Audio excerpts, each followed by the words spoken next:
ginagawa niya, nasunog, nagulag ang kanyang mata. Ayan. Nang pumunta sa gawain ni Abraham, inakay siya ng aser at pinahawakan ng kuhilyo ng propeta. Alam mo sinigaw niya? Gloria ni Diyos. Nakadilat si Patanda. At nung siya nakadilat, binuksan, hinubot niya kanyang rosaryo, inabot kay Abraham. Nabasa niyo yun sa ikalimang aklat? Nung inabot kay Abraham, ang sabi ng propeta, hindi ganoon, Papa. Yun ang sabi niya. Ibig sabihin, turo yan ng Roma, ng Papa, na nag-rosaryo ang tao. Pero sumasamba sa araw. Napansin niyo ito? Hallelujah. So, sa sanctification, yan po ang napanglan na blessing. Mayroon kang progresibong kapahayagan o revelation. Ang iyong unawa ay pataas na siya. Ang iyong kaalaman, ang iyong karunungan, at ang development nito sa ating character. Ito po ay nagpo-progress. Hallelujah. So, parang wala ka ng lihim.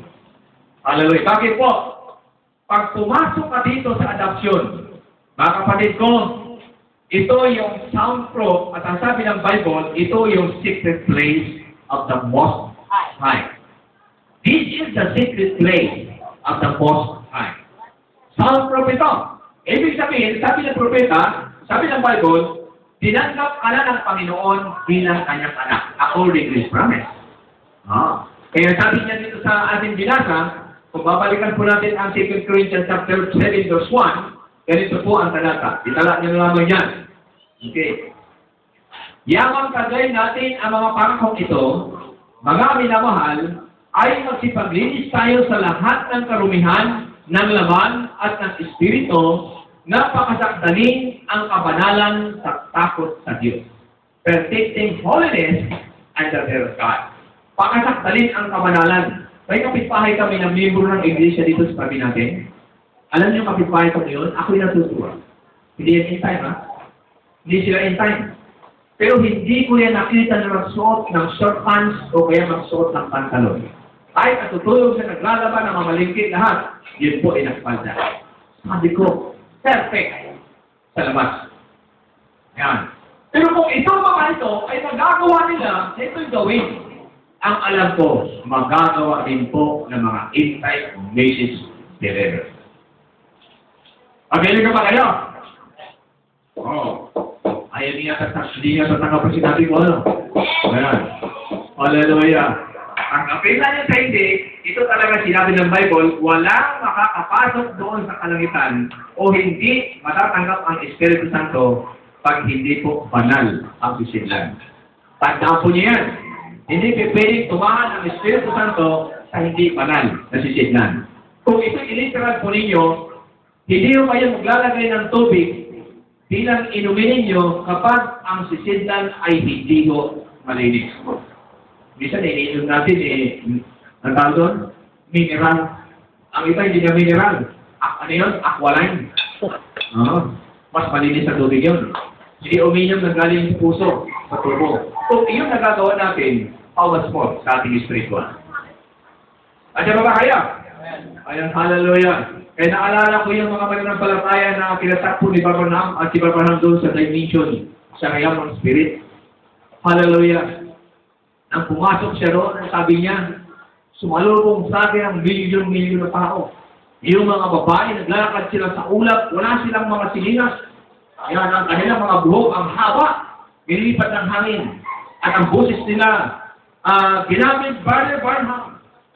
Hallelujah, akap-akap ang propeta. Ang sabi ng tinig, yan ang iyong pamilya. Ang sabi ng propeta, ang ibig ko sabihin, puro Barnham ito? Hindi. Sila yung sumunod sa aral, niniaral mo. Kaya sila, nandito ngayon. At tayo pa siyang nakita doon, halos hindi nila kilala. At 17 years old, sabi niya, kilala ba yung isang yan? Sabi ng tinig. Sabi niya, hindi po. Alam niyo na maakay mo yan kay Kristo, ang edad niya, 90. So, ibig sabihin, doon daw sa pupuntahan, ipinakita ng prophet, walang matanda ron. Kabiling ko pa kayo? Walang kulubot ang balat doon.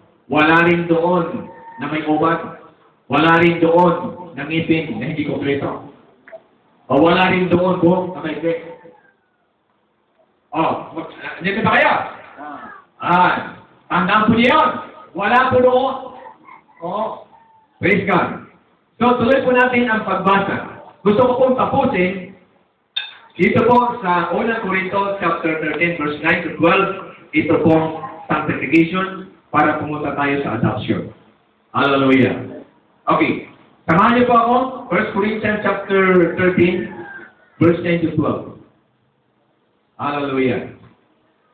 So, ulitin ko po, ang ating topic ngayong umaga ay tatlong antas ng biyaya. So, 3 stages of grace. Okay.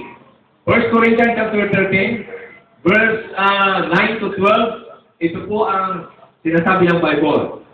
Sapagkat nakakakilala tayo ng bahagya at nanganghuhulat tayo ng bahagya. Verse 10, datapwat kung dumating ang sakdal, ang bahagya ay matatapos. And verse 11, sabi ni Paul, na ako'y bata pa, ay nagsasalita ako gaya ng bata.